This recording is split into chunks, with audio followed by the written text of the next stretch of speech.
Thrissur railway സ്റ്റേഷനിൽ പ്ലാറ്റ്ഫോമിനും ഓടുന്ന ട്രെയിനിനും ഇടയിൽ വീണ യാത്രക്കാരിക്ക് രക്ഷകനായ RPF ഉദ്യോഗസ്ഥൻ.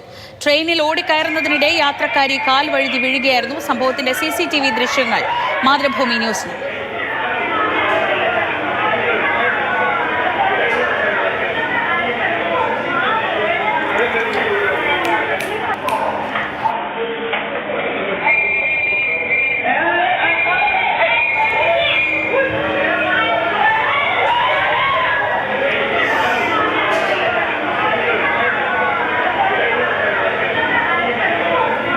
MS ലിഷോയ് വിവരങ്ങളുമായി. ലിഷോയ്, വലിയൊരു ദുരന്തമാകേണ്ടതാണ്, പക്ഷെ ആ ഉദ്യോഗസ്ഥന്റെ സമയോചിതമായ മനസാന്നിധ്യമുള്ള ഇടപെടൽ കൊണ്ട് ജീവനാണ് തിരികെ കിട്ടിയത്. എപ്പോഴായിരുന്നു ഈ അപകടം? എന്താണ് വിവരങ്ങൾ? ഇന്ന് ഉച്ചയ്ക്ക് 12:30 ഈ സംഭവം ഉണ്ടായത്. തൃശൂർ റെയിൽവേ സ്റ്റേഷൻ സെക്കന്ദരാബാദിൽ നിന്ന് തിരുവനന്തപുരത്തേക്ക് പോകുന്ന ശബരി എക്സ്പ്രസ് എത്തിയ സമയത്ത് ശബരി എക്സ്പ്രസ് സ്റ്റേഷനിൽ നിന്ന് പുറപ്പെട്ട സമയത്ത് ട്രെയിൻ മുന്നോട്ടെടുത്ത ആ ഘട്ടത്തിലാണ് ഒരു യാത്രക്കാരി ട്രെയിനിൽ ഓടിക്കയറാനായി ശ്രമിച്ചത്.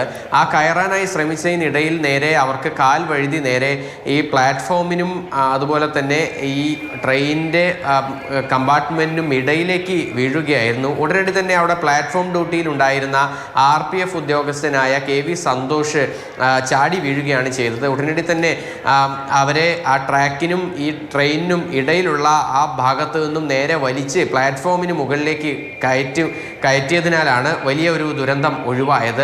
തൊട്ടടുത്ത് തന്നെ റെയിൽവേ പോലീസിൻ്റെ ഒരു ഉദ്യോഗസ്ഥനും ഉണ്ടായിരുന്നു. ആ റെയിൽവേ പോലീസ് ഉദ്യോഗസ്ഥൻ കൂടി ഈ ഒരു സംഭവത്തിന് ശേഷം സഹായിക്കുകയും ചെയ്തിട്ടുണ്ടായിരുന്നു. എന്തായാലും വലിയൊരു ദുരന്തമായേനെ. കാരണം ഈ പ്ലാറ്റ്ഫോമിനും ട്രെയിനിനും ഇടയിലേക്ക് പോയി കഴിഞ്ഞാൽ എന്തായാലും വലിയ തോതിലുള്ള ഒരു മുറിവോ അല്ലെങ്കിൽ ജീവഹാനിയോ സംഭവിക്കാൻ ഇടയുള്ള ഒരു സംഭവം കൂടിയായിരുന്നു. ഡ്യൂട്ടിയിലുണ്ടായിരുന്ന CPO റെയിൽവേ പോലീസിൻ്റെ ഉദ്യോഗസ്ഥൻ വിനോദും അതുപോലെ തന്നെ RPFൻ്റെ ഉദ്യോഗസ്ഥൻ സന്തോഷും കൂടി ചേർന്നുകൊണ്ടാണ് ഇത്തരത്തിൽ ഒരു യുവതിയുടെ ജീവൻ തിരികെ പ്ലാറ്റ്ഫോമിലേക്ക് വലിച്ചു കയറ്റിയതിനാൽ മറ്റൊരു അപായവുമില്ലാതെ തിരികെ ജീവിതത്തിലേക്ക് അവരെ തിരിച്ചു കയറ്റിയത്. അവർക്ക് പരിക്കുകളൊന്നും തന്നെ സംഭവിച്ചില്ല എന്നുള്ളതും ആശ്വാസകരമായ കാര്യമാണ്.